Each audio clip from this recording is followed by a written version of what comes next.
নমস্কার।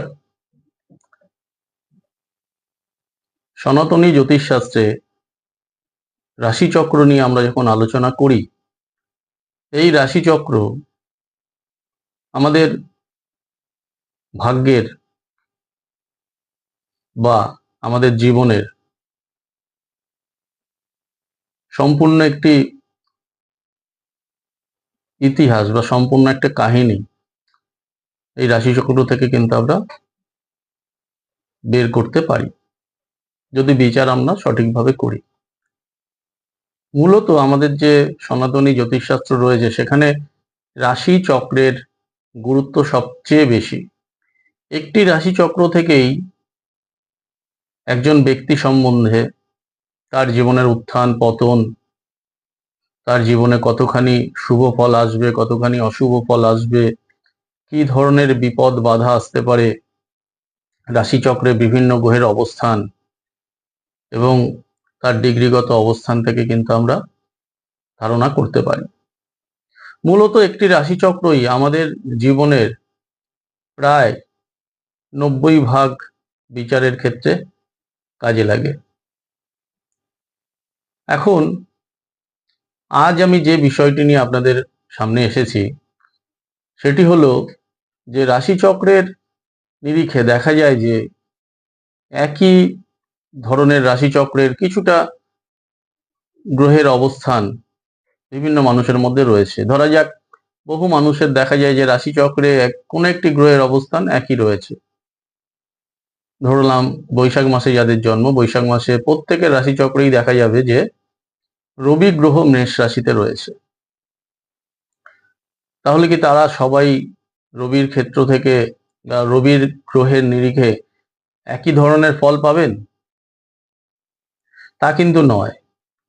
তাহলে এই যে আমাদের রাশিচক্র, এই রাশিচক্র যে সবসময় 90 ভাগ সঠিক ফল দেবে এবং সেই সঠিক ফলটা তার মাত্রা কতটা হতে পারে, সেটা বোঝার ক্ষেত্রে প্রাচীনকালের যারা মুনি ঋষিগণ বা জ্যোতিষীগণ বা যারা এই শাস্ত্র নিয়ে অধ্যয়ন করেছে, রিসার্চ করেছেন, তারা কিন্তু শুধু রাশিচক্র নয়, রাশিচক্রের পাশাপাশি আমাদের এই রাশিচক্রের বিভিন্ন ডিগ্রিগত গ্রহের অবস্থান, রাশিচক্রের বিভিন্ন ডিগ্রিগত অবস্থান, তাকে নানাভাবে অঙ্ক কষে আরো নিপুণভাবে এবং নিখুঁতভাবে কি করে মানুষের রাশিচক্রটিকে আরো বেশি সঠিক করা যায়, তার জন্য প্রচেষ্টা চালিয়েছিলেন। সেই কারণে এই রাশিচক্রের পাশাপাশি আরো কিছু বিষয় রয়েছে যেগুলো আমাদের রাশিচক্র বিচারের ক্ষেত্রে সহায়ককারী। যদিও মূল রাশিচক্রটি সব থেকে বেশি বিচার্য, তার পাশাপাশি আমরা আরো বিশেষ কিছু বিষয় আলোচনার মধ্যে নিয়ে আসি বা বিচারের ক্ষেত্রে নিয়ে আসি। আজ সেই সব বিষয় নিয়েই আপনাদের সংক্ষেপে বলবো, বিস্তারিত নয়, যেটা আপনাদের জেনে রাখার দরকার। আজকাল দেখবেন যে যদি কারো পুরনো রাশিচক্র থাকে, আজ থেকে বহু বছর আগে, তখন যখন কম্পিউটার আসেনি, তখন অঙ্ক কষে, পাজি দেখে বা পঞ্জিকা দেখে বা এফিমেরিস দেখে যে রাশিচক্র, তার পাশাপাশি পূর্ণাঙ্গ একটি যে কোষটি তৈরি হতো, তা কিন্তু অনেক সময় সাপেক্ষ ছিল, সেটি তৈরি করতে অনেক সময় লাগতো। আজকের দিনে যারা আপনারা কম্পিউটারে রাশিচক্র তৈরি করাচ্ছেন বা করছেন, বা আজকের দিনে যেহেতু বিজ্ঞানের এবং প্রযুক্তির উন্নতির সাথে সাথে আমরা সবাই কম্পিউটারাইজড রাশিচক্রই ব্যবহার করছি, এবং সেখানে সঠিক ডাটা বা জন্ম সময় তারিখ স্থান আমরা যদি দিতে পারি, রাশিচক্রটি সঠিক তৈরি হয়। আমি সেই বিষয় নিয়েই বলছি যে যারা নতুন করে আজকের দিনে রাশিচক্র তৈরি করাচ্ছেন কম্পিউটারে, দেখবেন যে আপনার মূল রাশিচক্রের পাশাপাশি অসংখ্য রাশিচক্র বিভিন্ন তার নামে তার সঙ্গে ছাপা হয়ে বেরোচ্ছে। কম্পিউটারে তৈরি এই বিভিন্ন রাশিচক্রগুলো বা এই বিস্তারিত যে বর্ণনা, সেখানে অনেক রাশিচক্রের মতোই দেখতে আরো অন্যান্য চক্র রয়েছে। এবার এইগুলো কি? আমাদের রাশিচক্র বিচারের পাশাপাশি প্রাচীন যারা মুনি ঋষি ছিলেন, তারা কিন্তু ষোড়শ বর্গের কথা বলে গেছেন। ষোড়শ বর্গ কি? আমাদের যে রাশিচক্র রয়েছে এই রাশিচক্রের প্রত্যেকটি হাউসের বা প্রত্যেকটি রাশির ডিগ্রিগত মান কিন্তু 30 ডিগ্রি। এইভাবে 12টি যে আমাদের রাশি বা ঘর রয়েছে সম্পূর্ণভাবে 360 ডিগ্রি হয়। আমাদের এই ইউনিভার্সও 360 ডিগ্রি। এই 360 ডিগ্রির মধ্যে কিন্তু বিভিন্ন বিভিন্ন গ্রহেরা বিভিন্ন ধরনের ডিগ্রি নিয়ে অবস্থান করছে এবং বিভিন্ন রাশিতে গিয়ে তারা জন্মের সময় পড়ছে। প্রতিটি মানুষের রাশিচক্রে কোনো গ্রহের অবস্থান কিছুটা এক ধরনের হলেও ডিগ্রিগত অবস্থান এবং ডিগ্রিকেও যদি আরো ভাঙি, ডিগ্রি, মিনিট, সেকেন্ড, তাতে দেখা যায় যে প্রত্যেকটি মানুষের রাশিচক্রে এই গ্রহের অবস্থান কিন্তু একদম সঠিক নয়। বা কোনো দুটি গ্রহ, একটি গ্রহ, তিনটি গ্রহের হয়তো ঘরগত অবস্থান ঠিক হলো, সবার রাশিচক্রে সব গ্রহ কিন্তু সমানভাবে একই রকম নিয়মে সাজানো নেই। প্রতিটি মানুষের ইভেন একই দিনে প্রায় কাছাকাছি সময়ে জন্ম হওয়া জাতক জাতিকা, নবজাতক যারা, তাদেরও যদি সূক্ষ্ম বিচার করা যায় দেখা যায় যে তাদের প্রত্যেকের গ্রহের ডিগ্রিগত কিছু ফারাক খুব সূক্ষ্ম হলেও রয়েছে। এই যে ডিগ্রিগত ফারাক, এই ডিগ্রিগত ফারাকের জন্যই রাশিচক্রের যে ষোড়শ বর্গ, সেই ষোড়শ বর্গের মধ্যে কিন্তু কিছু পরিবর্তন অবশ্যই লক্ষ্য করা যাবে। তার পাশাপাশি প্রতিটি মানুষের দশা চক্রের একটা প্রভাব কিন্তু আলাদা হবে। সেখানে বৎসর, সময়, মাস, দিন, বা আমি যদি কোনো দশাচক্রকে আরো ছোট ছোট করে ভেঙে দিতে পারি আমরা, তাহলে দেখা যাবে সেখানেও অবশ্যই প্রায় কাছাকাছি সময়ে জন্ম হওয়া জাতক জাতিকাদেরও কিন্তু দশাচক্রের একটা ফারাক থাকবে এবং এই ষোড়শ বর্গের একটা ফারাক থাকবে। এই ষোড়শ বর্গ থেকেই কিন্তু গ্রহের বলাবল, অর্থাৎ প্রতিটি গ্রহ, যেই নবগ্রহ নিয়ে আমরা জন্মগ্রহণ করি, সেই নবগ্রহ কতটা বলশালী তা কিন্তু জানা যায়। আপাতভাবে মূল রাশিচক্রটির থেকে যেমন একটি মানুষের সম্বন্ধে ধারণা আসে, একজন ব্যক্তির সম্বন্ধে ধারণা আসে, সেই ব্যক্তির সমস্ত কিছুই তার জীবনে যা যা ঘটবে এবং দশান্তর দশায় গ্রহের বলাবল অনুযায়ী কেমন ফল পেতে পারে তা কিন্তু এই বর্গ বিচার থেকে আমরা জানতে পারি। ষোড়শ বর্গ তাই রাশিচক্র বিচারের ক্ষেত্রে একটি গুরুত্বপূর্ণ ভূমিকা নয়। আমি আপনাদের এর আগের অন্য একটি ভিডিওতে বলেছিলাম যে আমাদের জীবনে রাশিচক্র বিচারের পাশাপাশি পঞ্চাঙ্গের যেমন একটা ভূমিকা রয়েছে, অর্থাৎ পঞ্জিকার যেমন একটা ভূমিকা রয়েছে, তিথি, বার, নক্ষত্র, করণ, যোগ, এই যে 5টি জিনিসের যেমন ভূমিকা রয়েছে, সেইখানে কিন্তু গ্রহের অবস্থান দেখা হচ্ছে না, শুধু দেখা হচ্ছে তিথি, বার, যোগ, করণ, নক্ষত্র, এইগুলো কি আমরা নিয়ে জন্মগ্রহণ করেছি, কারণ এগুলোর গুরুত্ব আমাদের জীবনে অত্যন্ত বেশি রয়েছে। এর পাশাপাশি এই যে ষোড়শ বর্গ, এই ষোড়শ বর্গতে গ্রহের বলাবল বিচার হয়। ষোড়শ বর্গতেই কোন গ্রহ কিভাবে অবস্থান হচ্ছে, গ্রহরা কি সঠিক অবস্থানে রয়েছে, গ্রহরা কি ভালো পজিশনে রয়েছে, কোন গ্রহ বর্গোত্তম রয়েছে, কোন গ্রহ পাপ ঘরে গিয়ে বসে গেছে, এইভাবে যদি আমি ষোড়শ বর্গ আমরা বিচার করতে পারি, তাহলে যদি আমি একটি একটি গ্রহ নিয়ে তার বলাবল বিচার করতে শুরু করি, তাহলে দেখা যায় যে এই ষোড়শ বর্গে কোন গ্রহের অবস্থান কতখানি বলশালী বা কোন গ্রহ কতটি দুর্বল হয়েছে তা জানা সম্ভব এবং তার ফলেই কিন্তু একজন ব্যক্তির জীবনে সেই গ্রহটি কতটি ভালো বা খারাপ প্রভাব ফেলবে তা সম্বন্ধে আমরা ধারণা করতে পারি। আপাতভাবে আমাদের মনে হতেই পারে, যেমন আমি আপনাদের বললাম যে রবি আমার মেষ রাশিতে রয়েছে, রবি কি তাহলে উচ্চস্থ হয়ে সবসময় ভালো ফল দেবে? এই দেবে কি দেবে না এটিকে সঠিকভাবে জানতে গেলে ষোড়শ বর্গের একটা প্রয়োজন। ষোড়শ বর্গে রবির কোন বর্গে কোথায় অবস্থান করেছে তা কিন্তু জানা যাবে এবং তা থেকে বোঝা যাবে রবি জন্ম সময়ে কতখানি বলশালী রয়েছে বা কতখানি দুর্বল রয়েছে। বর্গের শেষ নেই। আমাদের জ্যোতিষশাস্ত্রে এই যে গ্রহের ডিগ্রিগত অবস্থান, রাশিতে অবস্থান, চর, স্থির, দাত্তক বা সম, বিষম, এই যে রাশির যে বিভিন্ন রকম ভাবে ক্লাসিফিকেশন রয়েছে, সেই অনুযায়ী বর্গ তৈরি হয় এবং বিভিন্ন বর্গ বিভিন্ন রকমভাবে গ্রহের সম্বন্ধে আমাদের জানতে সাহায্য করে।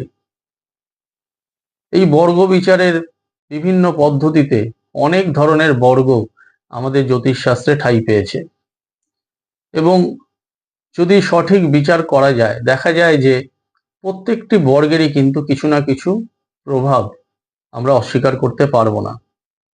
তবে বর্তমান যুগে বা জ্যোতিষশাস্ত্র যবে থেকে অধ্যয়ন হচ্ছে, জ্যোতিষশাস্ত্র যবে থেকে চর্চা হচ্ছে, বা মানুষের জীবনে জ্যোতিষশাস্ত্র নিয়ে যতদিন ধরে গবেষণা চলছে, মূলত 16টি বর্গের গুরুত্ব সব থেকে বেশি দেওয়া হয়েছে। এর পাশাপাশি অনেক ধরনের বর্গ কিন্তু রয়েছে। এই ষোড়শ বর্গ বা 16টি বর্গ কি, আপনারা মন দিয়ে শুনবেন। এই 16টি বর্গের মধ্যে গ্রহের অবস্থান থেকে একটি গ্রহের সম্বন্ধে আমরা কিন্তু সঠিক ধারণা করতে পারি। এই ষোড়শ বর্গ বা 16টি বর্গ হচ্ছে হোরা, দ্রেক্কান, চতুর্থাংশ, সপ্তমাংশ, নবাংশ, দ্বাদশাংশ, ষোড়শাংশ, বিংশাংশ, চতুর্বিংশাংশ, সপ্তবিংশাংশ, অক্ষবেদাংশ, ষষ্ঠাংশ, এগুলো এর মধ্যে পড়ছে। এছাড়াও দশাংশ, দ্বাদশাংশ তো বললামই, ত্রিংশাংশ, এইগুলো নিয়ে কিন্তু আমাদের ষোড়শ বর্গ তৈরি হয়েছে। এই ষোড়শ বর্গে গ্রহের অবস্থান, আমাদের গ্রহের বলাবল এবং ষোড়শ বর্গের প্রত্যেকটি বর্গের একটি আলাদা আলাদা কিন্তু প্রভাব আমাদের জীবনে রয়েছে। যেমন আমরা যদি হোরা বিচার করি, অর্থাৎ আমাদের যে ষোড়শ বর্গের মধ্যে হোরা একটি বর্গ, এই হোরা থেকে কিন্তু আমাদের জীবনে কতটা সম্পদ, কতটা অর্থ, কতটা আয়, এটা কিন্তু আমাদের একটা নির্দেশ দেয়। দ্রেক্কান সম্পর্কের ক্ষেত্রে বিশেষ করে ভাই বোনের সম্পর্ক, ভাই বোনের স্বাস্থ্য, ভাই বোনের মধ্যে কোনো মৃত্যুর কারণ ঘটবে কিনা, দ্রেক্কান থেকে কিন্তু তার আমরা বিচার করতে পারি। চতুর্থাংশ থেকে, চতুর্থ ভাব যেহেতু বিদ্যার ভাব, চতুর্থাংশ থেকে কিন্তু বিদ্যা, শিক্ষা, একজন জাতক বা জাতিকার মনের কোয়ালিটি কেমন, কি ধরনের হবে, তার একটা সামগ্রিক বিচার আমরা পাই। সপ্তমাংশ থেকে সন্তান, সাংসারিক সুখ, সন্তান কি ধরনের হতে পারে তার একটা ধারণা। ষোড়শ বর্গের মধ্যে নবাংশ একটি গুরুত্বপূর্ণ বর্গ। এমনকি মূল রাশিচক্রের পাশাপাশি আমরা সব থেকে বেশি গুরুত্ব দিই নবাংশকে। নবাংশে এবং জন্ম সময়ের রাশিচক্রে কোনো গ্রহ যদি একই ঘর অধিকার করে থাকে, আমরা তখন তাকে সেই গ্রহকে বর্গোত্তম বলি। নবাংশ আমাদের সব থেকে গুরুত্বপূর্ণ বিচারের জায়গা নেয় দাম্পত্য জীবনে। নবাংশ থেকে স্বামী স্ত্রীর সম্পর্ক, দাম্পত্য জীবনের সুখ, ব্যক্তিগত জীবনে দাম্পত্য জীবনের প্রভাবের ফলে কি ধরনের উন্নতি অবনতি হতে পারে, নবাংশ থেকে কিন্তু বিচার হয়। দশমাংশ থেকে, অনেকে দশাংশও বলে, দশমাংশ থেকে কর্মজীবনের একটা বিচার। মানুষ জীবনে তার কর্মক্ষেত্রে কতটা সফল হবে, তার জীবনে সে কতটা উন্নতি করতে পারবে, দশমাংশ থেকে বিচার হয়। দ্বাদশাংশ থেকে পিতামাতার স্বাস্থ্য, শরীর, তাদের আয়ু, এই সম্বন্ধে একটা ধারণা আমরা পাই। ষোড়শাংশ, ষোড়শাংশ থেকে মানুষের শখ, আহ্লাদ, সুখ, চেতনা, তার মানসিকতা কেমন হবে, এগুলোর একটা বিচার আমরা পাই। চতুর্বিংশাংশ থেকে শিক্ষা বিষয়ের একটা গবেষণা, উচ্চশিক্ষা এবং উচ্চশিক্ষায় কতটা সাফল্য, তা থেকে কতখানি প্রাপ্তি, এই সম্বন্ধে একটা ধারণা হয়।